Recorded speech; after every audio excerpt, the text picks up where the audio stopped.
जय भीम दर्शकों, मैं नेहा इस विशेष कार्यक्रम में आपका तहे दिल से स्वागत करती हूं। दर्शकों, जैसा कि हम सभी जानते हैं, 15 मार्च जो कि काशीराम जी की जयंती का दिन है। भारतीय संविधान की एक अहम कड़ी रहे हैं काशीराम जी। डॉक्टर बाबा साहब आम्बेडकर के बाद देश में सही मायनों में दलितों को संगठित करने का काम एकमात्र शख्स थे जिन्होंने किया था, वह थे स्वर्गीय काशीराम जी। काशीराम जी गरीबों और दलितों के मसीहा बनकर उभरे थे। उन्होंने गरीबों दलितों को जीने की नई राह दिखाई थी।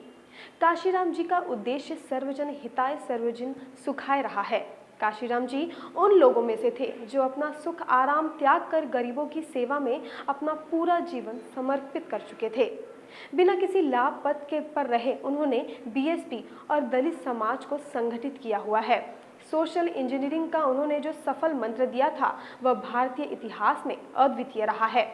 इसी सोशल इंजीनियरिंग के बल पर मायावती जी अपनी राजनीति चलाती हैं।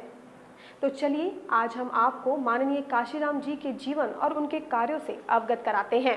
आखिर काशीराम जी ने अपने जीवन में जो कार्य किए थे वह किस तरह किए थे। उन्होंने बहुजन समाज को नया नाम दिया और दलितों के लिए समाज में नई शुरुआत की। किस तरह से उन्होंने बहुजन समाज का नया चेहरा समाज के सामने लाया, आइए देखते हैं। भारत का इतिहास क्रांति और संघर्ष का इतिहास है। भगवान बुद्ध से लेकर कबीर, ज्योतिबा और डॉक्टर बाबा साहब आम्बेडकर तक कई महापुरुषों ने मानवता और समानता के लिए अपना जीवन समर्पित कर दिया। ऐसा ही एक महानायक 19वीं सदी में पैदा हुआ जो बहुजन नायक मान्यवर काशीराम जी के नाम से जाना जाता है। काशीराम जी का जन्म 15 मार्च 1934 को पंजाब के खवासपुर गांव में हुआ। पिता हरि सिंह और माता बिशन कौर की परवरिश में उन्होंने अपने जीवन की शुरुआत की। काशीराम जी को 2 भाई और 4 बहनें थीं, जिसमें से काशीराम जी ज्येष्ठ पुत्र थे। उनकी प्राथमिक शिक्षा खवासपुर से 2 किलोमीटर के अंतर पर स्थित मलकपुर के सरकारी स्कूल में हुई। काशीराम जी की माध्यमिक शिक्षा रोपड़ के इस्लामिया स्कूल में हुई। उच्च स्नातक शिक्षा बीएससी रोपड़ के गवर्नमेंट से पूर्ण की उन्होंने। अपनी शिक्षा के सफर को आगे बढ़ाते हुए उन्होंने अपना स्नातकोत्तर शिक्षा 1956 में देहरादून के स्टाफ कॉलेज से की। अपने स्कूल के जीवन को याद करते हुए काशीराम जी बताते थे, मैं खुद जातिवाद का शिकार तो नहीं हुआ, मगर मेरे इर्द गिर्द ऐसे कई लोग थे जो इस गैर बराबरी वाली व्यवस्था के शिकार बनकर दयनीय जिंदगी बसर कर रहे थे। मुझे खीज होती थी इस बात पर, वे भले ही मेरे रिश्तेदार नहीं थे, मगर वे भी हमारे समाज के लोग थे। उन पर जुल्म केवल इसीलिए ढाए जा रहे थे क्योंकि वे गरीब और अनपढ़ थे। यह सब देखकर मेरा दिल बेचैन हो जाता था। दर्शकों, समाज के सच्चे नेता के रूप में भारत के इतिहास में माननीय काशीराम जी साहिब को और उनके द्वारा किए गए कामों को याद किया जाएगा। कहते हैं कि नदियां और महापुरुष अपना रास्ता स्वयं ही बनाते हैं। अपनी पढ़ाई पूर्ण करने के बाद काशीराम जी ने संघ लोक सेवा आयोग यूपीएससी की परीक्षा की तैयारी करते हुए देहरादून में भारतीय भूवैज्ञानिक सर्वेक्षण विभाग में नौकरी की। देहरादून में भारतीय भूवैज्ञानिक सर्वेक्षण विभाग में नौकरी करते हुए उसी वर्ष 6 दिसंबर 1956 के दिन महामानव डॉक्टर बाबा साहब आम्बेडकर का निधन हो गया। इस खबर से उनके सहयोगी मित्र ज्ञानी बेहद दुखी हुए और प्रलाप किया। उन्हें दुखी देख काशीराम जी बहुत व्यथित हुए क्योंकि डॉक्टर बाबा साहब के महापरिनिर्वाण से उनका मित्र 3 दिन तक गहरे सदमे में था। यह सब देखकर काशीराम जी के मन में डॉक्टर बाबा साहब आम्बेडकर को जानने की, उनके जीवन संघर्ष को जानने की इच्छा पैदा हुई। बाबा साहब का नाम उन्होंने कई बार सुना था, लेकिन अब उन्हें जानना चाहते थे। जिस वर्ष अर्थात 1956 में जब बाबा साहब का परिनिर्वाण हुआ, उस वर्ष काशीराम जी की उम्र केवल 22 वर्ष थी। 1958 में महाराष्ट्र के पूना शहर में केंद्र सरकार द्वारा संचालित central institute of military explosive में बतौर जूनियर साइंटिस्ट पद पर नौकरी में प्रवेश किया। अपने नौकरी के काल में सन 1958 से 1963 इन 5 सालों में सिर्फ एक बार खवासपुर गांव अपने माता पिता से मिलने काशीराम जी गए थे। जब 5 सालों में एक बार वे अपने घर अपने परिवारजनों के पास गए, तब उनके लिए ढेर सारी भेंट वस्तुएं लेकर गए। उसके बाद वे कभी अपने परिवारजनों से मिलने दोबारा घर नहीं गए। पूना में नौकरी करते हुए 1963 से 1964 में एक ऐसी घटना घटी जिससे काशीराम जी की जीवन को नई दिशा मिल गई। Central institute of military explosive कार्यालय की तरफ से हर साल वार्षिक छुट्टियों में बुद्ध जयंती और आम्बेडकर जयंती की छुट्टियां भी सम्मिलित होती थी। तत्कालीन अधिकारी ने उस वर्ष बुद्ध जयंती और आम्बेडकर जयंती की छुट्टियों को रद्द कर दिया था और बदले में लोकमान्य तिलक जयंती और दिवाली की छुट्टियों पर एक दिन की छुट्टी और बढ़ा दी थी। उच्च अधिकारी के भेदभावपूर्ण व्यवहार से अनुसूचित जाति के कर्मचारी वर्ग की भावना आहत हुई, लेकिन अन्याय के विरुद्ध आवाज उठाने की हिम्मत किसी में नहीं थी। तब ऐसी स्थिति में दीना भाना नाम का एक चतुर्थ श्रेणी का कर्मचारी, जो कि राजस्थान का रहने वाला था, सामने आया और पक्षपाती अन्याय के विरुद्ध आवाज उठाई और आम्बेडकर जयंती के दिन छुट्टी पर चला गया। इससे उनका प्रशासन नाराज हो गया और दीना भाना को अनुशासन भंग करने के लिए सस्पेंड कर दिया गया। इस प्रकरण का काशीराम के मन पर गहरा प्रभाव पड़ा। उन्होंने दीना भाना को न्याय दिलाने के लिए अपने उच्च अधिकारियों से संघर्ष शुरू किया। मामला न्यायालय तक पहुंचा और इसमें काशीराम और दीना भाना की जीत हुई। उनके कार्यालय ने फिर से बुद्ध जयंती और आम्बेडकर जयंती की छुट्टियां लागू की और दीना भाना को सम्मान पूर्वक नौकरी पर ले लिया। परंतु इस संघर्ष काल में काशीराम को बाबा साहब के जीवन संघर्ष को जानने समझने का मौका मिला। इसी काल में उनके एक सहयोगी श्री D.K. खापर्डे ने उन्हें अनिलेशन ऑफ कास्ट नामक एक पुस्तक भेंट की। इस पुस्तक का काशीराम के मन पर बहुत परिणाम हुआ, जिसके बाद उन्होंने फुले, शाहू परिवार और अन्य महापुरुषों के संघर्ष का इतिहास पढ़ा। वे जितना पढ़ते गए उतना उनके अंदर सामाजिक संघर्ष की चेतना तीव्र होती गई। इसी काल में काशीराम के माता पिता उनके विवाह की तैयारी करने लगे थे। विवाह योग्य वधू भी तलाश कर ली थी, पर तब शायद काफी देर हो चुकी थी। 1965 को जून माह में काशीराम ने अपनी माता को 24 पन्नों का पत्र लिखा, जिसमें अंत में उन्होंने लिखा था कि मैं अब विवाह नहीं करूंगा, घर परिवार नहीं बसाऊंगा, किसी के विवाह या मृत्यु में नहीं आऊंगा, मेरी कोई निजी संपत्ति नहीं होगी, बहुजन समाज ही अब मेरा परिवार है, घर वालों के लिए मैं मर चुका हूँ। तत्पश्चात उन्होंने अपने समाज के पढ़े लिखे लोगों को जागरूक व संगठित करना शुरू किया। उन्होंने नौकरी से इस्तीफा तो नहीं दिया था, पर नौकरी पर जाना छोड़ दिया था और यहाँ तक कि अपना आखिरी वेतन लेने भी वे नहीं गए। 1989 की बात है। मैं कांशीराम जी के साथ में पहली बार मैं उनके साथ में काम किया, जो दिल्ली में था, और उस वक्त का मेरा अपना एक अलग सा अनुभव है।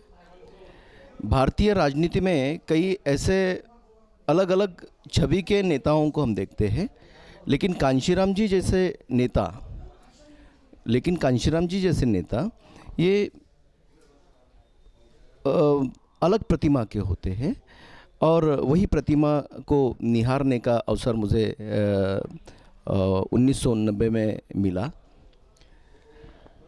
सर्वसामान्य तौर पर एक कार्यकर्ता आज हम अगर देखते हैं तो वो कुछ हेतु रखता है, कुछ अपना आर्थिक हेतु रखता है या कुछ पब्लिसिटी का हेतु रखता है। लेकिन मैंने इस मोमेंट में जब जाने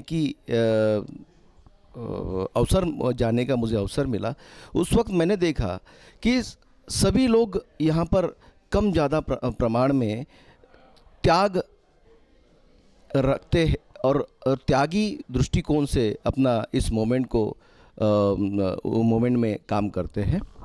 एक ऐसी ही बात मैंने कांशीराम जी के साथ में जब मैं 89 में दिल्ली में था तब मैंने देखी।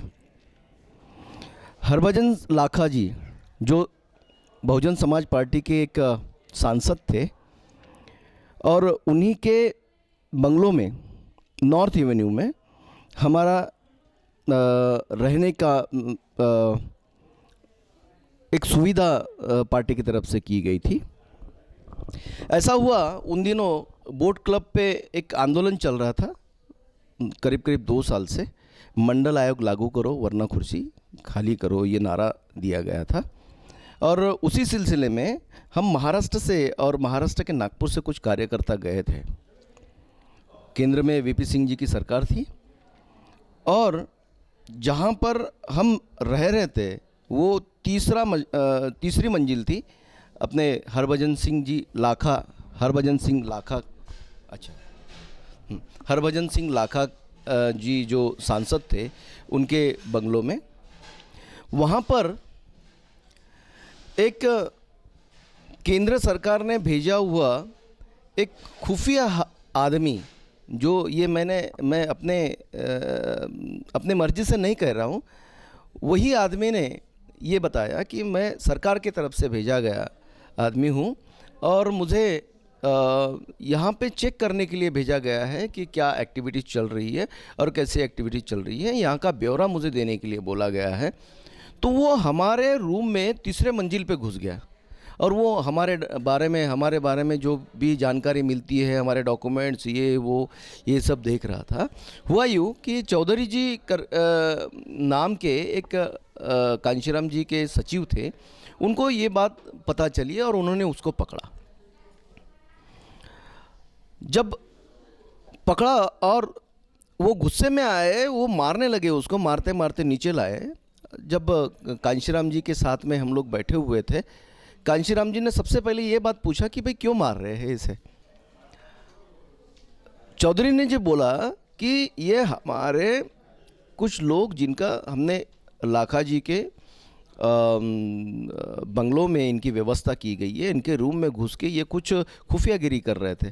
तो साहब ने बोला कि भाई मारना इसको बंद करिए और पहले इसको मेरे पास में लाइए। साहब ने इन्फॉर्मेशन लिया कि भाई कहाँ से आए हो, कैसे आए हो। उस आदमी ने ये बताया कि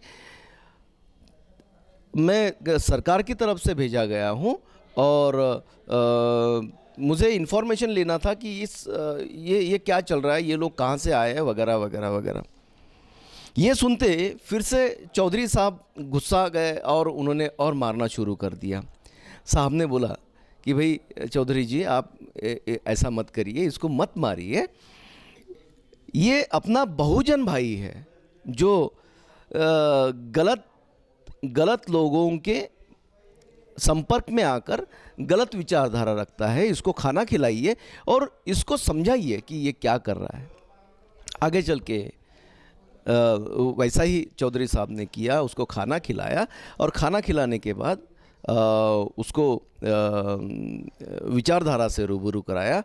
आज हमें पता चलता है आज के तारीख में कि वही सरकारी कर्मचारी आज इस मोमेंट का बहुत अच्छा कार्य करता है और वो एक कांशीराम जी का समर्थक है और वो आगे भी काम करते रहेगा। बस इतना ही मैं अनुभव बता रहा हूँ। दूसरा एक अनुभव, कांशीराम जी के साथ में हम खाना खाने बैठे थे, हमने ही रोटियां कुछ पकाई थी, उसमें से एक जली हुई रोटी कांशीराम जी के थाली में गई, जो कांशीराम जी खुशी खा रहे थे। जब हमारे बीच में से एक कार्यकर्ता का ध्यान गया कि कांशीराम जी तो जली हुई रोटी खा रहे हैं और वो रोटी वो कांशीराम जी के थाली से उठा ही रहे थे, तो कांशीराम जी ने बोला कि भाई रहने दीजिए, ये जो रोटी है ये तो मेरा पूरा समाज ऐसी रोटियां ऐसी रोटी खाने के लाले पड़ रहे हैं मेरे समाज को। मैं तो ये रोटी मुझे तो कम से कम मिल भी रही है। तो समाज के बारे में दिन रात सोचने वाले ये जो महापुरुष डॉक्टर बाबा साहब अम्बेडकर के बाद में इस भारत देश में पैदा हुए और जिन्होंने बहुजनों की विचारधारा को एक नया आयाम जोड़ा है, ऐसे महापुरुष को मैं सैकड़ों बार जय भीम करता हूँ, उनको अभिवादन करता हूँ और उनके जन्मदिन पे मैं आप सभी लोगों को शुभेच्छाएं देता हूँ, अभिनंदन करता हूँ। जय भीम। 1968 में काशीराम जी लोगों को जोड़ने और सामाजिक संघर्ष के इतिहास पर गंभीर चिंतन करने लगे। 1971 में उन्होंने पूना के खड़की क्षेत्र में कुछ चुनिंदा पढ़े लिखे और नौकरी पेशा लोगों की बैठक ली, जिसमें कि D.K. खापर्डे, मधु परिहार, भीमराव दलाल, मनोहर आटे और ऐसे करीब 50 से 60 कर्मचारी उपस्थित थे। इस बैठक में उन्होंने डॉक्टर बाबा साहब आम्बेडकर के सपने को साकार करने की बात की और साथ ही साथ संगठन बनाने की शुरुआत की। 14 अक्टूबर 1971 के दिन पुणे के नेहरू मेमोरियल हॉल में माननीय काशीराम जी इनके अध्यक्षता में SC, ST, OBC minorities communities association नाम की संस्था की विशाल बैठक संपन्न हुई, जिस बैठक में कम से कम 1000 कर्मचारी उपस्थित थे। 6 दिसंबर 1973 को दिल्ली के पंचकोइनी हॉल में एक बड़ी बैठक बुलाई गई और यहाँ पर ही बॉम्ब सेफ संगठन की नींव रची। पे बैक टू द सोसाइटी अर्थात सामाजिक ऋण की वापसी की संकल्पना तैयार की गई। अगले 5 वर्षों तक काशीराम जी संगठन बनाने के काम में लगे रहे और 6 दिसंबर 1965 को दिल्ली में ही बॉम्ब सेफ अर्थात backward and minorities communities applies federation नामक संगठन में हजारों डॉक्टर्स, इंजीनियर्स, वकील, स्नातक, वैज्ञानिक और 1.5 लाख कर्मचारी जुड़ चुके थे। 3 दिनों तक चली इस विशाल बैठक में बॉम्ब सेफ की विचारधारा एवं कार्यशैली तैयार की गई। बॉम्ब फेस इस संगठन की ब्रीथ थी non political, non religious, non agitational और साधन थे अपनी बुद्धि, अपना कौशल और अपना श्रम। बॉम्ब फेस को सामाजिक परिवर्तन के लिए ब्रेन बैंक, मनी बैंक और टैलेंट बैंक के रूप में इस्तेमाल करने का संकल्प लिया गया था। बॉम्ब फेस का प्रथम सम्मेलन 7 दिसंबर से 10 दिसंबर 1978 तक चला, जिसमें अनेक विषयों पर विचार मंथन किया गया। सैकड़ों संगठनों से और हजारों कर्मचारियों से काशीराम जी प्रत्यक्ष मिले, चर्चा की और बाबा साहब के सपने की याद उन्हें दिलाई। राष्ट्रीय स्तर पर भी कार्य करने का आह्वान इस दौरान काशीराम जी ने लोगों से किया। आज 15 मार्च बहुजन नायक माननीय कांशीराम जी का जन्मदिवस और उनके जयंती दिन के इस अवसर पर भारतवर्ष के तमाम बहुजन भाइयों और बहनों का मैं अभिवादन करता हूँ, अभिनंदन करता हूँ, उन्हें शुभकामनाएं देता हूँ और लॉर्ड बुद्धा टीवी चैनल के तत्वावधान में आज माननीय कांशीराम साहब की जीवनी के बारे में और उनके बारे में जो कुछ भी मुझे ज्ञात है उस विषय में बोलने का मुझे मौका दिया जा रहा है। लॉर्ड बुद्धा टीवी के लिए मैं बहुत अनुग्रहित हूँ। दोस्तों, पंजाब के रोपड़ जिला के खवासपुर गांव से पिता हरकिशन और माँ सुरजीत के यहाँ पर एक नन्हा सा बालक पैदा हुआ जिसका नाम कांशीराम रखा गया। आयु में सबसे बड़े, सभी भाई बहनों में और सबके अत्यंत लाडले। बालपन उनका उनके मामा के यहाँ बीता और जहाँ तक मुझे जानकारी है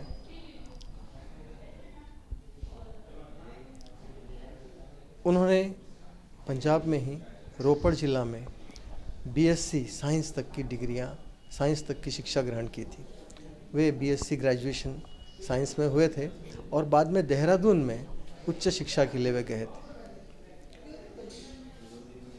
उनका जन्म 15 मार्च 1934 को हुआ था। परम पूज्य डॉक्टर बाबा साहब अम्बेडकर का निधन, उनका महापरिनिर्वाण 6 दिसंबर 1956 को हुआ। उस वक्त माननीय कांशीराम जी, कांशीराम नाम का एक युवक देहरादून में पढ़ाई कर रहा था।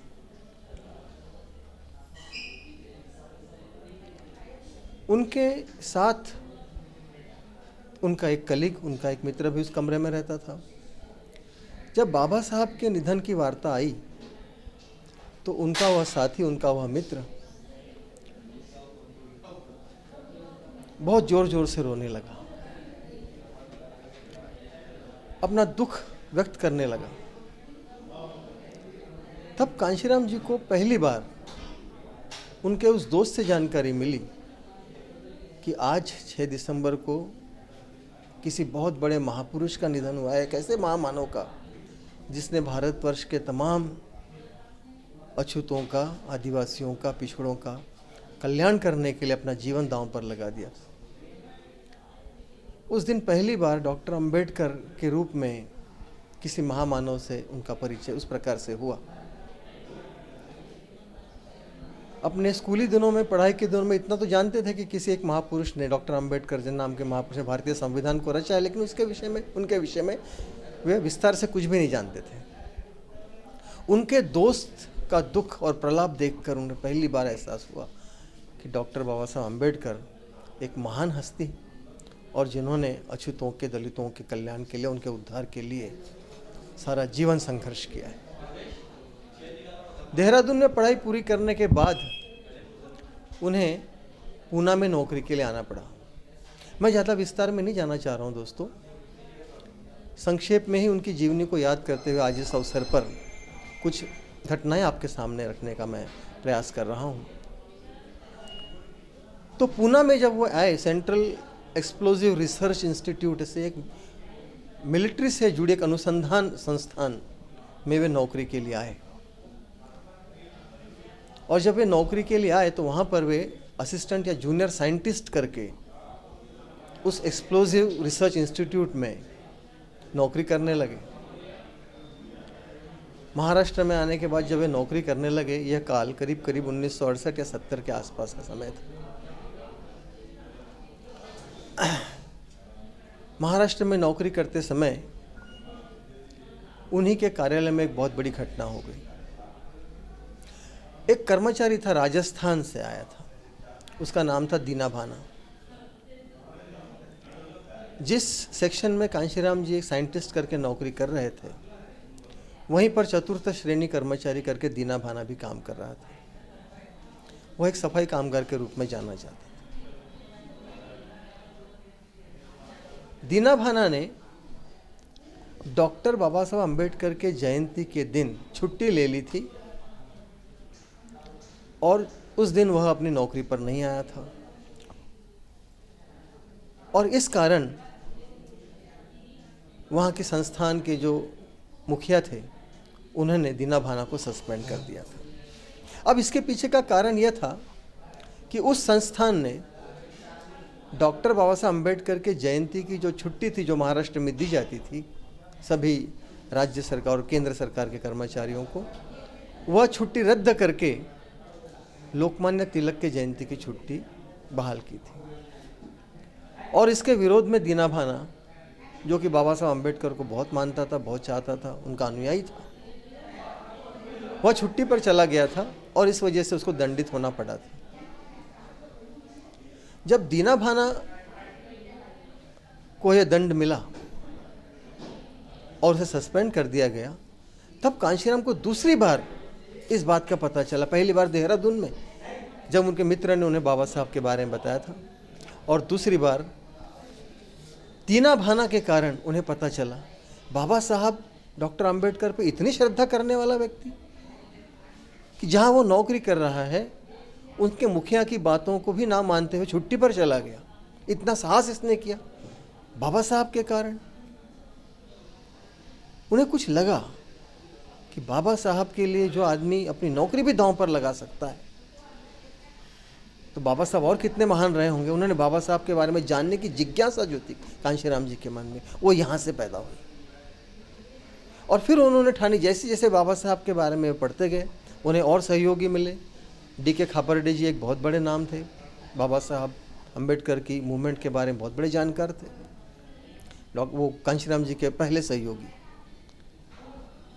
और दीना भाना का केस खुद कांशीराम जी ने अपने हाथों में लिया और अपने मैनेजमेंट से, वो सेंट्रल एक्सप्लोजिव रिसर्च इंस्टीट्यूट की अपनी मैनेजमेंट से के विरोध में जाकर के दीना भाना का पूरा केस कांशीराम जी लड़ते रहे। यह केस जब कोर्ट में पहुंचा, वहाँ भी जब वकीलों की जिरह होती थी, बहस होती थी, वहाँ पर डॉक्टर अंबेडकर कितने महान थे। उन्होंने दलितों के लिए, अछूतों के लिए, पिछड़ों के लिए, आदिवासियों के लिए कितना काम किया, और दीना भाना क्यों उन्हें मानता है। और अपने इस आदर्श महापुरुष की जयंती के दिन वो छुट्टी पर आ, या कोई गुनाह उसने नहीं किया। इस प्रकार की सारी बहस जब न्यायालय में होती थी, तो कांशीराम जी वो बहस सुन सुन करके और भी ज़्यादा बाबा साहब अम्बेडकर के बारे में जानने के लिए लालायित हो जाते थे। और वही काल था, आखिर में वो लड़ाई कांशीराम जी ने जीती दीना भाना के पक्ष में। लेकिन इस बात का असर माननीय कांशीराम जी के मन पर इतना ज़्यादा हुआ कि बाबा साहब के बारे में और बाबा साहब के विचारों को उन्होंने खुद जानना शुरुआत की, पढ़ना शुरू किया बाबा साहब को। और जैसा जैसा वे पढ़ते गए, धीरे धीरे नौकरी से वे दूर दूर होते चले गए। उन्होंने नौकरी को अधिकृत रूप से रिज़ाइन नहीं किया था, निवृत्ति नहीं ली थी, लेकिन वे ड्यूटी पर जाने नहीं लगे। उन्होंने नौकरी पर जाना छोड़ दिया। उसी काल में उनकी माता और पिता उनके लिए शादी के लिए एक योग्य दुल्हन की तलाश में थे और वहाँ से गांव से पत्र भी आया कि जल्दी चले आओ, आपके लिए एक लड़की देख रखी है, शादी करना है। लेकिन इधर कांशीराम जी बाबा साहब के विचारों से, उनके आंदोलन से, उनके संपूर्ण जीवनी से, जीवन और कार्य से इतने प्रभावित हो चुके थे कि वे अपने मन में एक दृढ़ निश्चय कर चुके थे। अपने आसपास देख रहे थे, वे पढ़ा लिखा समाज बाबा साहब के आंदोलन के कारण लाभान्वित तो एक बहुत बड़ा पढ़े लिखों का वर्ग निर्माण हो चुका है, लेकिन ये लोग सब शांत। बाबा साहब की मूवमेंट को बढ़ाने के लिए कोई कुछ नहीं कर रहा है और उनके मन में एक स्वाभाविक विचार रहा था कि वाई नॉट मी, मैं क्यों नहीं। अगर कोई कुछ नहीं कर रहा है तो फिर मैंने कुछ करना चाहिए। और उसी वक्त में उन्होंने अपने माता पिता को पत्र लिख दिया कि मैं ज़िंदगी भर शादी नहीं करूँगा, मेरा कोई घर परिवार नहीं होगा, मेरी कोई व्यक्तिगत संपत्ति नहीं होगी और अब सारा बहुजन समाज यही मेरा परिवार और यही मेरा घर होगा। मैं कभी घर वापस नहीं आऊँगा, ना किसी की शादी में, ना किसी की जन्मदिन के अवसर पर, मैं कभी घर वापस नहीं आऊँगा। और ऐसा प्रण करके माननीय कांशीराम जी ने अपना जीवन और मिशन बहुजन के उत्थान के लिए वहाँ शुरुआत की। बामसेफ इस संगठन को स्थापन करके उन्होंने अपने कार्य की नींव रखी और धीरे धीरे मैं अकेला ही चला था जानिबे मंजिल, मगर लोग आते गए और कारवां बनता गया। यह संक्षेप में उनकी जीवनी का पूर्व इतिहास मैंने आपके सामने रखने की कोशिश की। आज उनको जब मैं याद करता हूँ, मैं खुद उनकी इस मूवमेंट से 1981 में जुड़ा, जब DS4 नामक एक संगठन, दलित शोषित समाज संघर्ष समिति DS4, इस संगठन की उन्होंने स्थापना की थी। तब मैं Amravati government college of engineering में पढ़ रहा था। मैं अंतिम वर्ष का छात्र था। 6 दिसंबर 1981 को DS4 की स्थापना हुई और उसी माह दिसंबर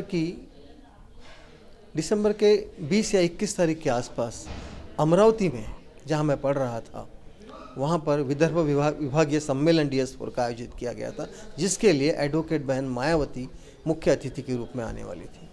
मैं मेरे कुछ मित्रों के साथ उस कार्यक्रम में गया। वहाँ मैंने बहन जी को सुना और आपको ये बता दूं कि उस वक्त का हुआ कार्यक्रम अमरावती के युवा कार्यकर्ता, अमरावती के बापू बेले, हमारे मित्र, उनकी अगुवाई में वो कार्यक्रम आयोजित हुआ था। तो उस कार्यक्रम में हम इंजीनियरिंग कॉलेज के कुछ मित्र शरीक हुए और तब माननीय मायावती जी को सुनकर और भी साथियों से कांशीराम जी के बारे में सुनकर मुझे लगा कि बाबा साहब अम्बेडकर की मूवमेंट को अगर फिर से प्रतिष्ठा दिला करके सामने ले जाया जा सकता, आगे ले जाया जा सकता है, तो वह कांशीराम जी ही कर सकते हैं। और इन सब बातों से प्रभावित होकर हम कुछ मित्रों के साथ DS4 में शामिल हो गए। उन्हीं दिनों नागपुर से एक साप्ताहिक निकला करता था, बहुजन नायक। हमारे एक मित्र भीमराव वैद्य, उन्होंने काफ़ी लंबे समय तक उसका संपादन भी किया था। उस बहुजन नायक में मैं कुछ बीच में कुछ लेख बाबा साहब अम्बेडकर की मूवमेंट के संदर्भ में, जीवनी के संदर्भ में, भगवान बुद्ध के धम्म के संदर्भ में, मुझे लिखने का एक शौक़ मेरे स्कूली जीवन से रहा है। तो उस साप्ताहिक के लिए मैं कुछ लिखा करता था। मुझे नहीं पता था कि उसके 20-25 साल बाद उस साप्ताहिक का संपादक बनने का सौभाग्य मुझे प्राप्त होगा, जो कि कांशीराम साहब ने मुझे 1999 में दिया। और 1999 से 2004 तक के मैं साप्ताहिक बहुजन नायक का कार्यकारी संपादक रहा। तो साथियों, 1981 से लेकर तो 2004 तक करीब 24 साल 25 साल माननीय कांशीराम जी के सहवास में, उनकी मूवमेंट में काम करने का मुझे मौका मिला। बाबा साहब डॉक्टर अम्बेडकर 6 दिसंबर 1956 को इस दुनिया से चल बसे थे। उन्हें तो हम जीते जी देख नहीं पाए, लेकिन उनके बाद उनकी मूवमेंट को सामने ले जाने वाला एक महापुरुष माननीय कांशीराम जी, बहुजनों का नायक माननीय कांशीराम जी, इनको देखने का, जानने का, सुनने का और उनके साथ काम करने का जो सौभाग्य मिला, हम अपने आप को बहुत गौरवान्वित महसूस करते हैं।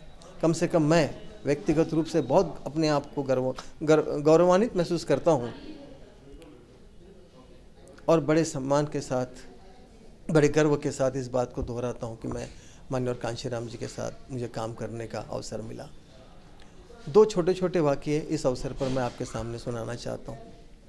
जब 1999 में मुझे साप्ताहिक बहुजन न्याय का संपादक बनाया गया, मेरे अभिन्न मित्र और मेरे ज्येष्ठ मधुकर मेश्राम उस वृत्तपत्र के संचालक बने वहाँ के, और एक साथी और में थे किशोर नंदेश्वर, वे उसका सारा फाइनेंस जो था, आर्थिक व्यवस्था वो संभालते थे। मेरे तरफ लेखन की जिम्मेदारी थी, संपादन की जिम्मेदारी थी। तो साप्ताहिक बहुजन न्याय संभालते समय मुझे कई बार माननीय कांशीराम साहब से ब्रीफिंग लेने के लिए जाना पड़ता था। वे उस अखबार के, उस साप्ताहिक के प्रकाशक, संपादक, मुद्रक, मालक सब माननीय कांशीराम जी थे, और उनके बिहाफ पर जब मुझे कार्य करने का, संपादकीय लिखने का जब कार्य मुझ पर आया, तो ये बड़ी जिम्मेदारी का कार्य था।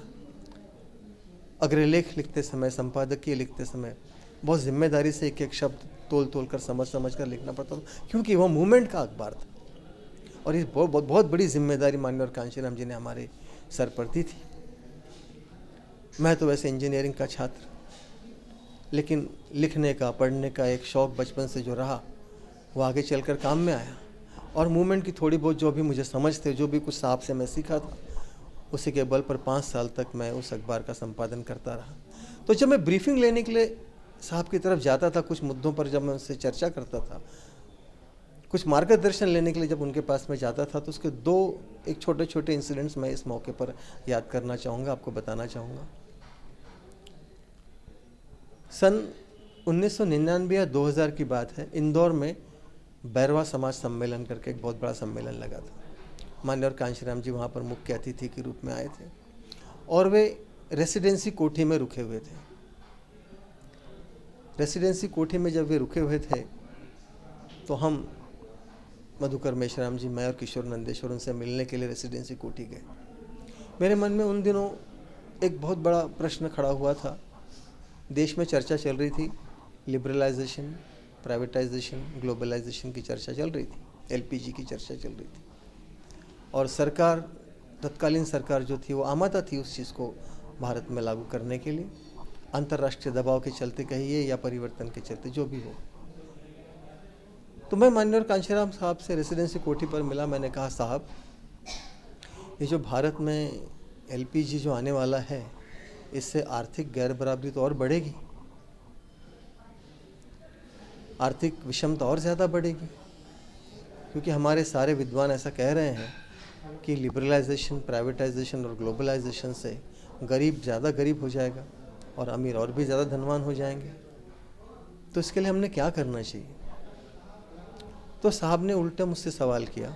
माननीय कांशीराम साहब बोले, भाई, ये लिबरलाइजेशन, प्राइवेटाइजेशन, ग्लोबलाइजेशन करता कौन है? मैंने कहा, साहब, सरकार कर रही है।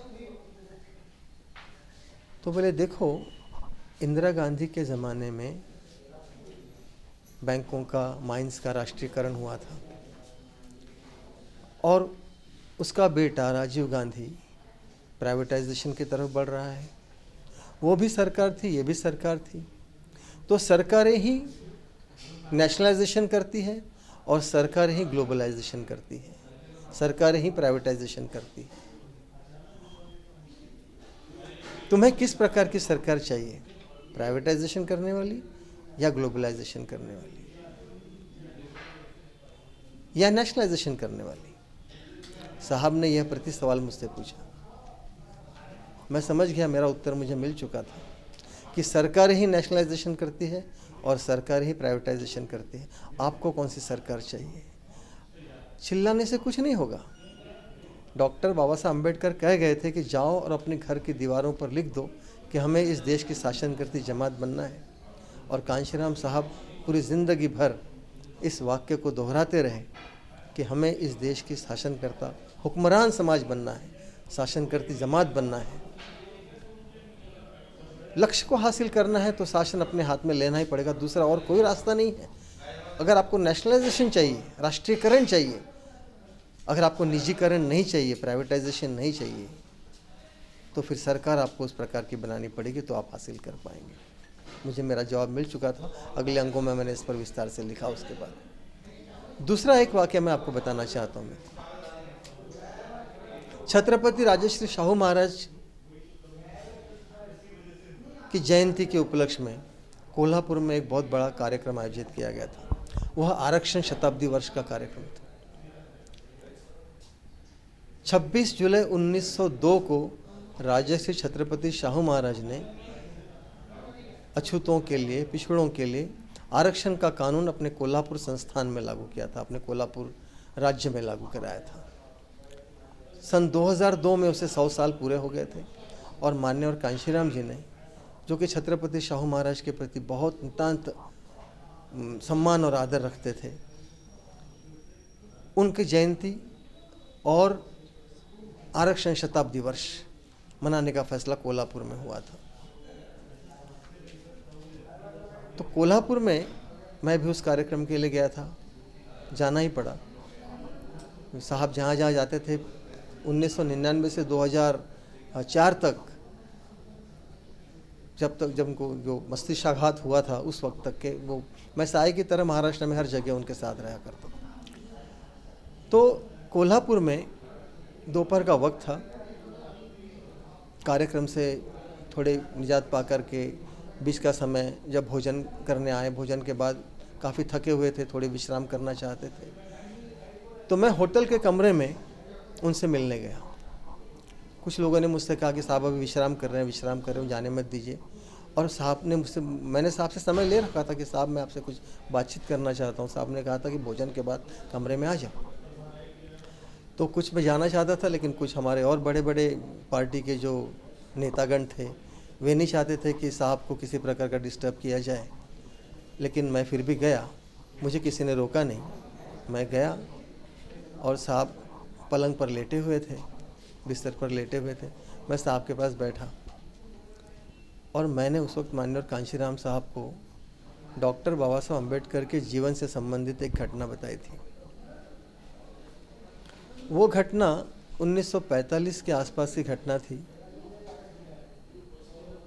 उन दिनों सेंट्रल प्रोविंस एंड बरार में दलित वर्ग के एक बड़े नेता हुआ करते थे, गंगाराम मठाजी ठौरे।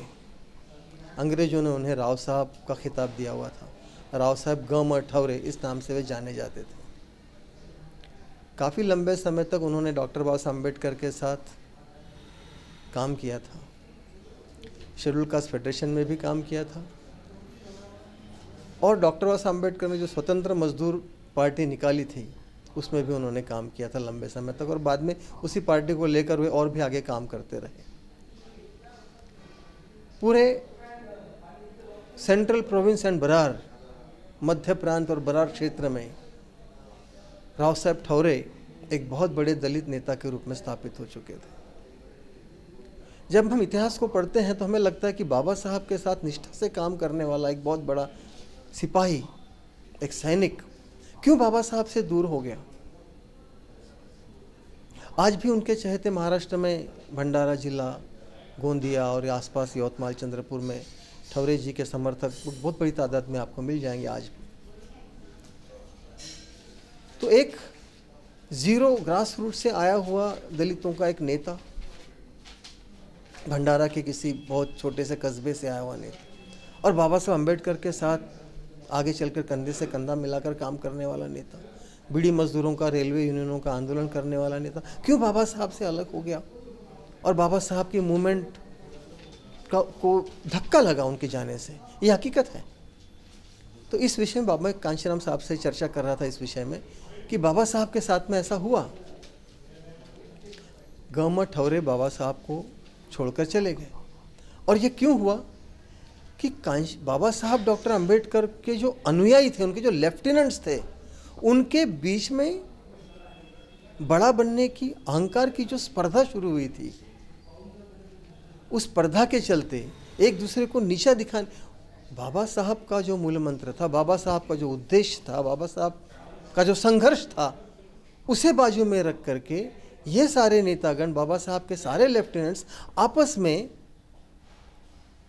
नेता बनने के लिए झगड़ रहे थे, एक दूसरे को नीचा दिखा रहे थे। और उसी स्पर्धा के कारण, बाबा साहब को गलत फीडिंग करने के कारण बाबा साहब के जो नज़दीकी लेफ्टिनेंट्स थे, उन्होंने ठौरे जी के बारे में बाबा साहब को गलत रिपोर्टिंग करने के कारण, ऐसे एक शब्दों में कहें तो बाबा साहब के कान भरने के कारण ऐसी स्थितियां पैदा हो गई कि बाबा साहब ठौरे को सुनने के लिए तैयार नहीं हुए। उनके बीच कम्युनिकेशन गैप बन गया, संवादहीनता इस प्रकार इतनी ज़्यादा बढ़ गई कि ठौरे को पार्टी से छोड़कर जाना पड़ा, बाबा साहब को छोड़कर चला जाना पड़ा। और उसी का परिणाम आगे भंडारा के चुनाव में देखने को मिला, जहां लोकसभा के उपचुनाव में डॉक्टर बाबा साहब अम्बेडकर को पराजय का मुंह देखना पड़ा था। ठौरे जी के ही एक साथी बोरकर ने उस चुनाव में विजय प्राप्त किया था। राउत साहब, मैं आपको यहाँ पे रोकना चाहूँगा। आप बहुजन न्यूज़ के संपादक रह चुके हो, जो काशीराम जी ने जो प्रिंट मीडिया का यहाँ पे शुरुआत की थी। कुछ अनछुए पल आप काशीराम जी के बारे में, उनका क्या उद्देश्य था कि बहुजन न्यूज़ पेपर के माध्यम से वो लोगों को क्या बोलना चाहते थे, आप जरा शॉर्ट करिए।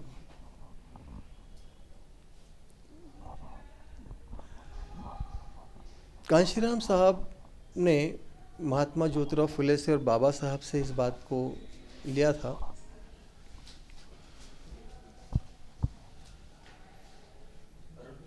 कि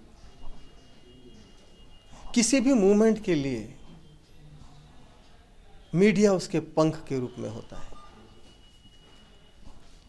मीडिया एक पंख के रूप में किसी भी आंदोलन के लिए काम करता है, और वो पंख जितने ज़्यादा मजबूत होंगे, आंदोलन नाम का पक्षी उतना ही उड़ेगा।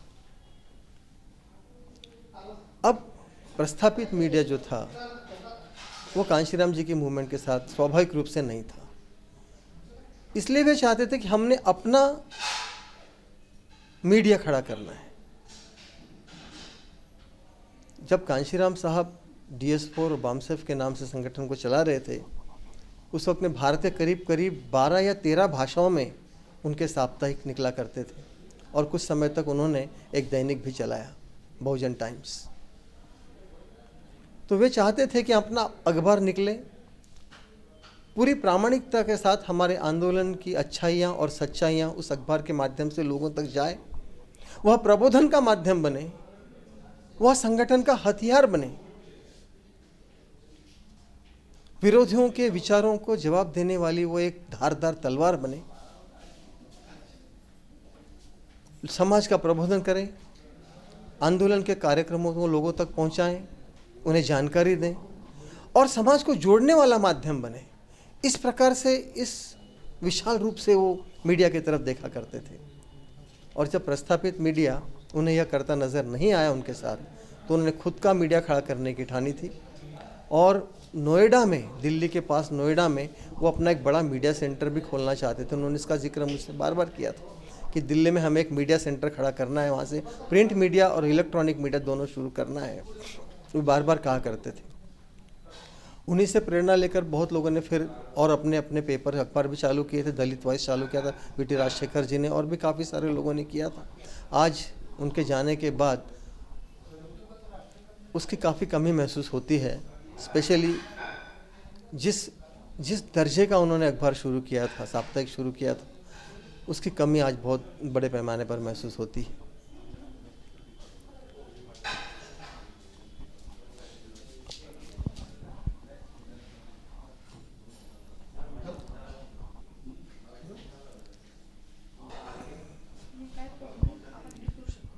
अच्छा, 1 मिनिट थांबू का?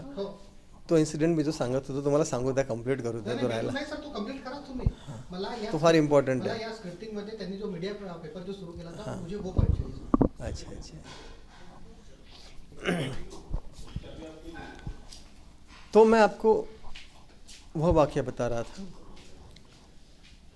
कि राव साहब ठौरे जब पार्टी छोड़कर चले गए और उसके बाद डॉक्टर बाबा साहब अम्बेडकर को 1954 में भंडारा से चुनाव में हारना पड़ा, तो वह वाक़या मैं माननीय कांशीराम साहब को सुना रहा था और उनको मैं बता रहा था कि बाबा साहब के इर्द गिर्द चाटुकारों की एक टोली बन गई थी जो अच्छे कार्यकर्ता की जानकारी बाबा साहब तक पहुंचने नहीं देती थी. बाबा साहब को पता ही नहीं चलता था, क्योंकि बाबा साहब का नेतृत्व, बाबा साहब का व्यक्तित्व इतनी ऊंचाई पर पहुंच गया था कि निचले स्तर पर क्या चल रहा है, ज़मीनी स्तर पर क्या चल रहा है, ये बहुत सारी बातें बाबा साहब तक नहीं पहुंच पाती थी। उनके इर्द गिर्द एक ऐसा घेरा अन्य नेताओं का बन चुका था जो बाबा साहब तक सच्चाइयाँ कभी कभी पहुंचने भी नहीं दिया करते थे। और इसी कारण ठौरे जैसे व्यक्ति को बाबा साहब से दूर होना पड़ा। मैं मान्यवर कांशीराम साहब को कह रहा था कि साहब, आपके साथ भी यही हो रहा है, आपके मिशन में भी यही हो रहा है। 26 जुलाई 2002 की यह बात है मित्रों, कि मैं कांशीराम साहब को यह पूरा राव साहब गम्मत ठौरे और बाबा साहब के बीच की दोस्ती और दूरियों का पूरा इतिहास बताने के बाद मैंने उनसे कहा कि आज आपके साथ भी साहब यही हो रहा है जो उस काल में बाबा साहब के साथ हुआ था। आपके इर्द गिर्द भी एक ऐसी टोली बन चुकी है कि जो असली कार्यकर्ता को, आपके असली अनुयायी को आप तक पहुंचने नहीं देती है। आपको वही बताया जाता है जो वो आपको बताना चाहते हैं, वास्तविकताएं आपको बताई नहीं जाती। साहब ने बहुत गंभीरता से सुना। मैं पूरे विस्तार से वह ठौरे वाला, बाबा साहब वाला वाक़या उनको सुनाया था। वो जिक्र सुनते वक्त कांशीराम साहब बहुत रो रहे थे। मुझे खुद रुमाल लेकर उनके आंसू पोंछने पड़े थे। और पूरा वाक़या उन्होंने पूरे धैर्य के साथ में, शांति के साथ सुना। आधा घंटे तक वो सुनते रहे, रोते रहे। और फिर उसके बाद उन्होंने मुझे पहला सवाल किया कि तुझे मेरे पास आने के लिए किसी ने रोका था क्या? मैंने कहा नहीं साहब, मुझे तो किसी ने रोका नहीं आप तक आने के लिए। मैं उस कार्यकर्ता की बात कर रहा हूँ जो फील्ड में काम कर रहा है। उसे आपकी तक पहुँचने की बहुत इच्छा होती है, लेकिन उसे आप तक आने से रोका जाता है। वह कुछ बताना चाहता है आपको, आप कम से कम आपके दर्शन तो भी करना चाहता है, लेकिन उसे रोका जाता है आप तक आने के लिए, क्योंकि आपके इर्द गिर्द एक चक्र बन चुका है। तो मैंने कहा साहब, उस कार्यकर्ता ने क्या करना चाहिए? तो कांशीराम साहब उस स्थिति के बाद थोड़े सामान्य हुए और फिर उन्होंने कहा, देखो मैं तो नहीं जानता कि मेरा कौन सा कार्यकर्ता ईमानदार है, कौन सा बेईमान। मैं नहीं जानता कि वो कार्यकर्ता कहाँ है। मैं नहीं जानता वो कौन है। मैं मेरा काम कर रहा हूँ। मैं नहीं जानता कौन सा मेरा कार्यकर्ता ईमानदार है, कौन सा, वो कौन कार्यकर्ता है मेरा, कहाँ है, ये मैं नहीं जानता। लेकिन वो तो मुझे जानता है। वो जानता है कि मैं कहाँ हूँ। मैं नहीं जानता कि वो कहाँ है, लेकिन वो जानता है कि मैं कहाँ हूँ। तो उसने एक काम करना चाहिए। और तुम भी ध्यान से सुनो, तुम्हें मूवमेंट चलानी है, 2 बातें तुमने ख्याल में रखनी है। कांशीराम साहब कहने लगे, 2 बातें ख्याल में रखनी है। एक, धीरज रखो, और दूसरा, रास्ते बनाओ।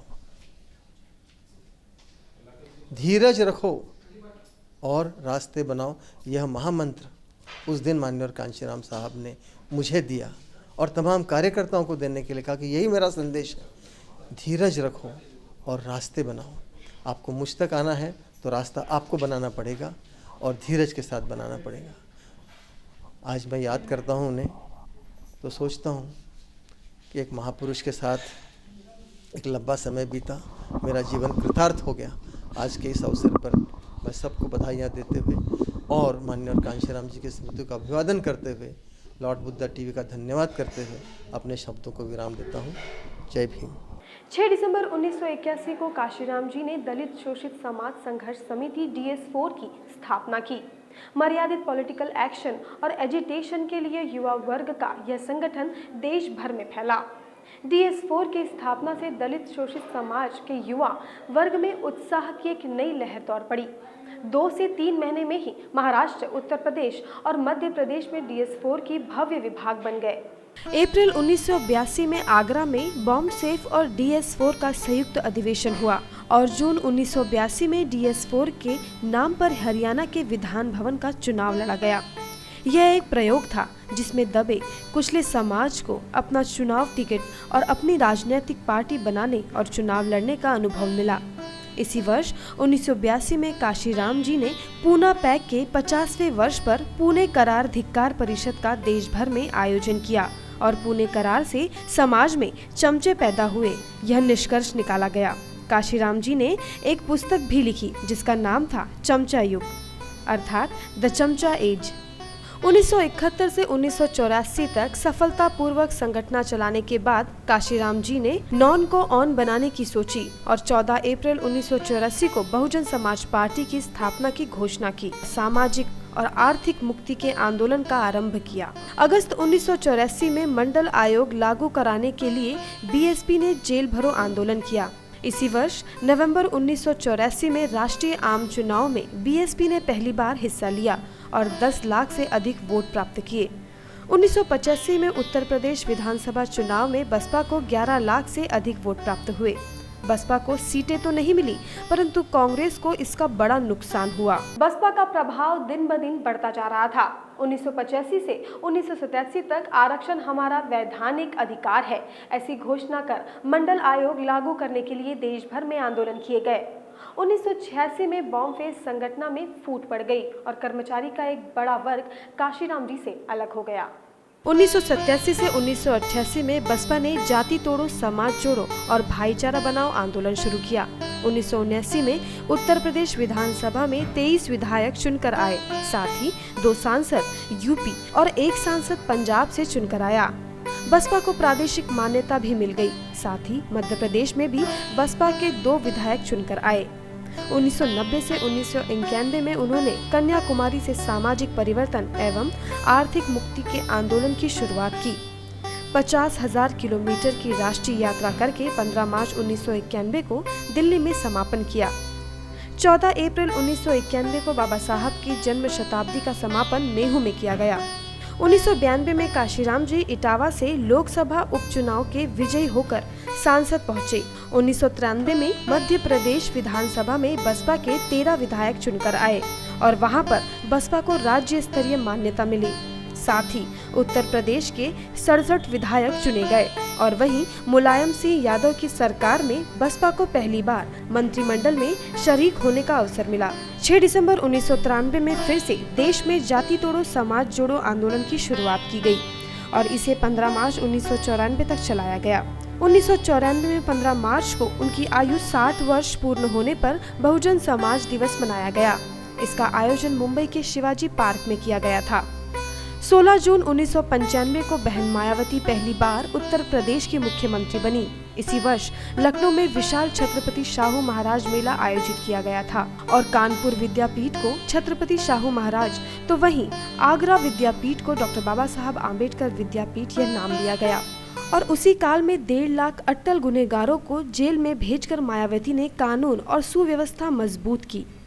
1956 के लोकसभा चुनाव में पंजाब के बसपा के 3, यूपी से 6, एमपी से 2 ऐसे कुल 18 सांसद चुने गए और यूपी विधानसभा में फिर से बसपा के 67 विधायक चुनकर आए। बहुजन महर्षि कांशीराम,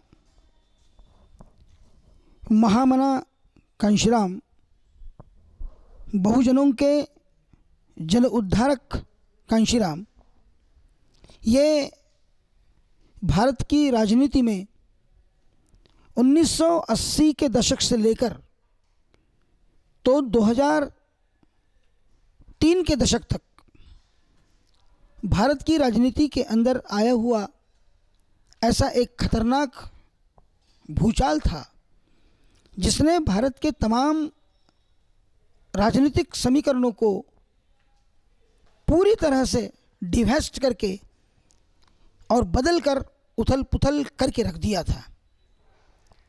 1980 के दशक में हम ये देखते हैं कि बहुजनों का नेतृत्व करने वाली और दलितों का नेतृत्व करने वाली जो तमाम पॉलिटिकल शक्तियां थी, पार्टियां थी, उनका अस्तित्व करीब करीब समाप्त होने को आ गया था और ऐसे लगता था कि अब भविष्य में अस्पृश्य समाज को, दलित समाज को और बहुजन समाज को किसी भी प्रकार का पॉलिटिकल वॉइस इस मुल्क में अब रहने की कोई गुंजाइश नहीं रह गई है।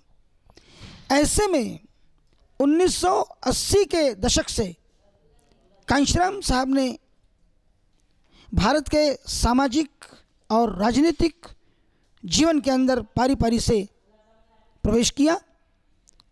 सबसे पहले उन्होंने समाज के बुद्धिजीवी वर्ग को, नौकरी पेशा वर्ग को, आर्थिक दृष्टि से संपन्न वर्ग को, जिसके पास धन है, दौलत है और काम करने के बीच से वो समय निकालकर समाज को कुछ अपना बौद्धिक योगदान भी दे सकता है, ऐसे एक सुनिश्चित वर्ग के ऊपर में कांशीराम साहब ने अपना काम किया और उस वर्ग के अंदर में एक चेतना पैदा की और उनका सामाजिक उत्तरदायित्व क्या है, उसका निर्वहन उन्हें क्यों करना है, कैसे करना है, वह चेतना उन्होंने उस वर्ग के बीच में पैदा की। DS4 नाम का संगठन बनाया, उसके बाद में बामसेफ नाम का संगठन बनाया, उसके बाद में फिर उन्होंने बहुजन समाज पार्टी बनाई और ये सभी के केंद्र में उन्होंने जो भी काम किया वे एक आइडियोलॉजिकल पॉलिटिकल महापुरुष थे। उन्होंने जितने भी संगठन बनाए, जितने भी आंदोलन चलाए, जो भी राजनीति करी, वो सब उनके क्रियाकलापों के पीछे महाराष्ट्र के राजर्षि शाहू महाराज, महात्मा फूले और बाबा साहब अम्बेडकर, गाडगे महाराज, ये तमाम जो बहुजनों के नायक नेता थे, इनका सामाजिक परिवर्तन का जो फलसफा था, जो फिलॉसफी थी, जो आदर्श था, वो कांशीराम जी के आंदोलन का मुख्य आधार था। उसके आधार पर उन्होंने सामाजिक क्रियाकलाप किए, राजनीतिक आंदोलन चलाए, उसके पीछे एक आइडियोलॉजिकल चीज़ थी। और इसलिए मैं ये समझता हूँ कि बाबा साहब अम्बेडकर के बाद यदि इस देश में कोई आइडियलिस्ट, आदर्शवादी और जमीनी नेता और जिसने पूरे समाज को व्याप्त कर लिया केवल 30 सालों के दायरे के अंदर, बाबा साहब अम्बेडकर के बाद महामना कांशीराम जी यही एक बहुत बड़े हमारे राजनीतिक आधार स्तंभ और सामाजिक चेतना के भी आधार स्तंभ हमें प्रतीत होते हैं। भारत की गिरती हुई राजनीतिक स्तर को कांशीराम साहब ने, जो आज की ओछी राजनीति हम देखते हैं, आज का उद्देश्य विहीन पॉलिटिकल पार्टियों का जो कार्यक्रम देखते हैं और आज जो चलने वाले गलत दिशा में जाने वाले गलत आंदोलन जो हम देखते हैं, इन आंदोलनों को कांशीराम साहब ने एक अच्छे अंजाम पर, अच्छे रास्ते पर, अच्छे मोड़ पर ला करके खड़ा किया और संविधाननिष्ठ जनतांत्रिक मूल्यों को मानने वाले डेमोक्रेटिक एलिमेंट्स, कॉन्स्टिट्यूशनल एलिमेंट्स इस देश के राजनीति में कैसे मजबूत हो और उछली छिछली बातों के ऊपर जो राजनीतियाँ चलती हैं उससे हटकर हम सामान्य जीवन के, सामान्य लोगों के जीवन में आमूलचूल परिवर्तन करने वाली बातें हम कैसे ला सकते हैं, उसके लिए उनको किस दिशा में सुशिक्षित किया जा सकता है, वो तमाम पॉलिटिकल पार्टी के प्रोग्राम्स के माध्यम से महामना कांशीराम साहब ने इस देश के बहुजन समाज को सिखाया। अछूत और बहुजनों का जो एक गलत राजनीतिक धर्म था उसको एक सही राजनीतिक धर्म के अंदर में परिवर्तित करना, ये उनकी बहुत बड़ी अचीवमेंट है। मिसाल के तौर पर रिपब्लिकन पार्टी के नाम पर जो समाज के 28-29 टुकड़ों के अंदर में जो बंटवारे हो चुके थे, कांशीराम साहब को जैसे एक बड़े धार्मिक महापुरुष को गलत धर्म के साथ लड़ना पड़ता है, गलत धर्म को गलत साबित करना पड़ता है, तब जाकर वो महापुरुष एक नए धर्म की स्थापना कर सकता है। उसी प्रकार कांशीराम साहब ने गलत राजनीतिक आधारों को उखाड़ कर, चाहे वो रिपब्लिकन पार्टी के नाम से हो या बहुजन समाज के अंदर में व्याप्त कई भिन्न पॉलिटिकल पार्टियों के नाम से हो, उस गलत राजनीतिक धर्म को उसकी जड़ों के साथ उखाड़ कर एक नया राजनीतिक धर्म का धरातल, पृष्ठाधार उन्होंने बहुजन समाज को दिया और वहीं से भारत की राजनीति के अंदर एक बड़े अच्छे आयाम उनके आने से प्रारंभ हुए। राजनीतिक आकांक्षा खोए हुए लोगों को, जिनके बीच किसी प्रकार की कोई आकांक्षा नहीं थी, साधे ग्राम पंचायत का मेंबर बनने की जिनके मन के अंदर कोई इच्छा नहीं थी, देश का प्रधानमंत्री बनने की बात तो दूर रही, हुक्मरान बनने की तो बातें दूर रही, जो वर्ग पूरी तरह से 100% पॉलिटिकल आकांक्षाएं खो चुका था, पॉलिटिकल सत्ता को हस्तगत करने के ख्वाब देखना भी वो भूल चुका था करीब करीब, ऐसे ही वर्ग के बीच, ऐसे ही राजनीतिक आकांक्षा खोए हुए बहुजन समाज वर्ग के बीच राजनीतिक चेतना लाने का काम पुनश्च रूपी ऐतिहासिक तौर पर महामना कांशीराम साहब ने किया और एक बड़ी बुनियादी बात कि जो बहुजनों के, दलितों के, शोषितों के जो तमाम दुख है, जो तमाम समस्याएं हैं, उसको हल करने की केवल एकमात्र एक चाबी है, वो पॉलिटिकल पार्टी की सत्ता हस्तगत करना, देश के हुक्मरान बनना, देश की राजनीतिक सत्ता अपने हाथों में लेना। ये सभी समस्याओं को हल करने की एकमात्र चाबी है। ये बात कांशीराम साहब 30 साल तक बहुजन समाज के गले उतारते रहे, तब जाकर बहुजन समाज के अंदर में आज जो राजनीतिक चेतना हम देखते हैं वो तब जाकर के आई है। उसके पीछे महामना कांशीराम साहब का एक बहुत बड़ा योगदान है। महामना कांशीराम साहब ने बहुजन समाज को, दलितों को, शोषितों को एक राजनीतिक चेतना दी, एक पॉलिटिकल कॉन्शियसनेस दिया, एक बहुजनवादी विचारधारा दी। कांशीराम साहब के राजनीतिक विचारधारा के पीछे फुले, शाहू, अंबेडकर, गाडगे महाराज, पेरियर स्वामी, ऐसे कितने तो भी जो बहुजन समाज के अंदर में पैदा हुए नेता हैं, समय पर जिन्होंने अपना अपना योगदान दिया, ऐसे तमाम महापुरुषों की आइडियोलॉजी को इकट्ठा करके उसकी अल्केमी बनाकर उसके आधार पर बहुजन समाज के अंदर में रूपांतरण करने वाली और उसके माध्यम से इस देश की सत्ता हस्तगत करने की शक्ति उन्होंने बहुजन समाज के अंदर में पैदा की। उसे हम बहुजनवादी कॉन्शियसनेस कहते हैं। भारत के राजनीति के अंदर में बहुजनवादी कॉन्शियसनेस बहुजन समाज के अंदर में पैदा करना, ये भारत के पूरे राजनीतिक इतिहास के अंदर केवल मात्र महामना कांशीराम साहब का अकेले का अचीवमेंट है। वो योगदान और किसी और का नहीं हो सकता, वो उन्हीं का योगदान है। पॉलिटिकल कॉन्शियसनेस, बहुजनवादी कॉन्शियसनेस और संविधान निष्ठ चेतना, उन्होंने देश के लोगों के अंदर में संविधान के प्रति कूट कूट कर आस्था का भाव पैदा किया, उसके लिए आंदोलन चलाए। जब एक सत्ताधारी पक्ष सत्ता में आने के बाद कॉन्स्टिट्यूशन रिव्यू कमेटी बिठालकर भारत के संविधान को 7 समंदर पार फेंकने की कोशिश कर रहा था, उस जातीयवादी, संप्रदायवादी, मनुवादी पॉलिटिकल पार्टी को जवाब देने के लिए जब कांशीराम साहब ने भारत के 4 कोनों से 4 जगह पर संविधान की रथ यात्राएं निकाली और सारे भारतवर्ष के बहुजन समाज को जगाया कि यही भारत का संविधान उनके उन्नति का एकमात्र आमूलचूल रूपांतरण का, उनको हुक्मरान बनाने का एकमात्र आधार है, ये शिक्षित करने का काम जब कांशीराम साहब ने किया, तो संविधान की रिव्यू करने वाली जो जातीयवादी, मनुवादी प्रवृत्तियाँ थी, उनको कांशीराम साहब के सामने घुटने टेक देने पड़े। और 1999 में 20 जुलाई को उन्हीं के द्वारा, उसी मनुवादी पार्टियों के द्वारा संविधान का पुनर्मूल्यांकन करने वाली जो समिति ने रिपोर्ट दिया पार्लियामेंट के सामने, 1977 पेजेस का वो रिपोर्ट था, जिसके अंदर 8 सदस्यीय लोगों ने, समिति के लोगों ने ये कहा कि भारत के संविधान के 395 कलमों में से एक भी कलम बदलने की ज़रूरत नहीं है, 8 परिशिष्टों में से एक भी परिशिष्ट बदलने की ज़रूरत नहीं है। ज़रूरत अगर किसी बात की है तो वो यही है कि इस संविधान को निष्ठा के साथ, ईमानदारी के साथ, सच्चाई के साथ अगर अमल में लाया जाए तो भारत विश्व का एक सर्वशक्तिमान देश बन सकता है। ये रिपोर्ट जब उसी पॉलिटिकल पार्टी के द्वारा गठित की हुई 8 सदस्यीय समिति ने 2 साल के चिंतन, अध्ययन और संशोधन मनन के बाद, जिसके अंदर में सुप्रीम कोर्ट के एक जज भी थे, रिटायर्ड जज थे, वो समिति ने जब दिया तो सत्ताधारी पक्ष की एक प्रकार से बड़ी नाचक्की हुई और उसके बाद उन्होंने संविधान के खिलाफ एक शब्द भी कहने की ज़रूरत उन्होंने महसूस नहीं की। जातिवादी शक्तियों को, मनुवादी शक्तियों को और संविधान विरोधी शक्तियों को इस तरह मैदान में चारों खाने चित करने की ताकत रखने वाला अगरचे इस 20वीं 21वीं शताब्दी में कोई महापुरुष हुआ है तो वो सिर्फ महामना कांशीराम साहब है। और आज जो हम देखते हैं कि भारत की राजनीति के ऊपर ब्राह्मणवाद और हिंदुत्ववाद और अमेरिकन अध्यक्षीय प्रणाली, ये 3 बातें एक साथ हावी हो रही है।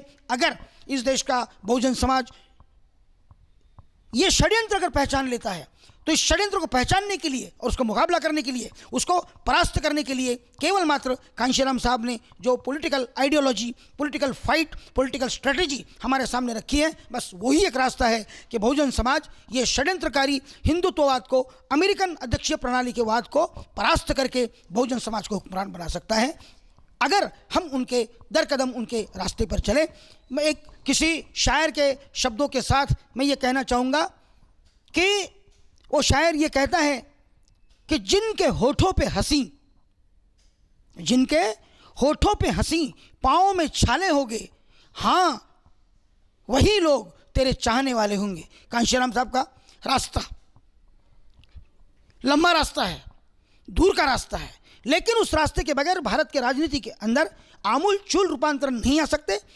बहुजन समाज हुक्मरान नहीं बन सकता, और अगर उनके रास्ते से भटक गए तो जिस प्रकार का हम आज बिगड़ा हुआ चरित्र भारत के राजनीति का देखते हैं, ये हमारे गणतंत्र के लिए, हमारे संविधान के लिए हमेशा के लिए खतरा बनकर हमारे आज़ादी को भी हमसे छीन सकता है, ख़त्म कर सकता है। अगर हमें देश की आज़ादी और बहुजनों की मुक्ति, ये दोनों बातों की मंजिलें अगर तय करनी है तो कांशीराम साहब के अलावा हमारा और कोई मुक्तिदाता नहीं है। इन्हीं शब्दों के साथ उन्हें मैं अपनी आदरांजलि व्यक्त करता हूँ और अपने लॉर्ड बुद्धा टीवी को धन्यवाद देते हुए मैं अपने इन शब्दों को यहीं विराम देता हूँ।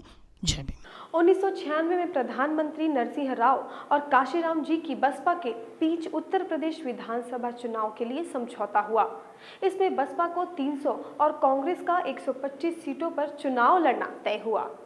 मार्च 1997 में यूपी में संवैधानिक संकट पैदा होने पर बसपा ने भाजपा के सहयोग से सरकार बनाई।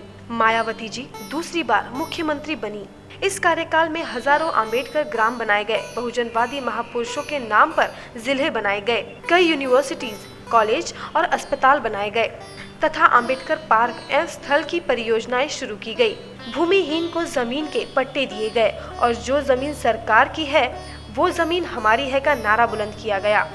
1997 में ही भारतीय स्वतंत्रता की 5वीं वर्षगांठ पर काशीराम जी ने असली आजादी का संघर्ष आंदोलन प्रारंभ किया। स्वतंत्र भारत में बहुजन समाज आरक्षित क्यों, इस विषय पर जन जागृति के लिए देश भर में जीप मार्च और रैलियां आयोजित की गयी। 1997 में ही बसपा को राष्ट्रीय मान्यता प्राप्त हुई और देश में यह चौथे क्रमांक की राष्ट्रीय पार्टी बनी। सन 2000 में भारतीय प्रजातंत्र की 50वीं वर्षगांठ पर संविधान समीक्षा के विरोध में राष्ट्रीय आंदोलन शुरू किया गया। सन 1901 में भारत बौद्धिमय करने के डॉक्टर बाबा साहब आम्बेडकर के सपने को साकार करने के लिए हो सकता है और कहीं हम भूल न जाए आंदोलन की शुरुआत की गई। सन 2001 से 2003 तक काशीराम जी संपूर्ण भारत में बहुजन समाज को जागृत करते रहे। देश भर में अनेक सभा, सम्मेलन और रैलियों का आयोजन भी किया गया तथा 2006 में धम्म चक्र प्रवर्तन की 50वीं वर्षगांठ पर बौद्ध धम्म स्वीकार करूंगा का ऐलान भी किया था। परंतु उससे पहले ही 15 सितंबर 2003 को सुबह 5 बजे काशीराम जी को ब्रेन हेमरेज हो गया। उन्हें तातड़ी ने हैदराबाद के निजाम इंस्टीट्यूट ऑफ मेडिकल साइंस में भर्ती कराया गया। 15 तारीख देर रात मायावती जी ने खास विमान से काशीराम जी को दिल्ली लाया और बत्रा हॉस्पिटल में भर्ती करवाया। उसके बाद काशीराम जी कभी सार्वजनिक जीवन में वापस नहीं आ पाए। वे भारत को बुद्धमयी बनते देखना चाहते थे, परंतु उनका शरीर उस वक्त उनका साथ नहीं दे रहा था। मधुमेह, उच्च रक्तदाब, हृदय विकार, इन बीमारियों के कारण वे बिस्तर से उठने में सक्षम नहीं थे। 3 वर्षों तक काशीराम जी बीमारियों से लड़ते रहे और 9 अक्टूबर 2006 को काशीराम जी का निधन हो गया और उन्होंने संसार को अलविदा कह दिया।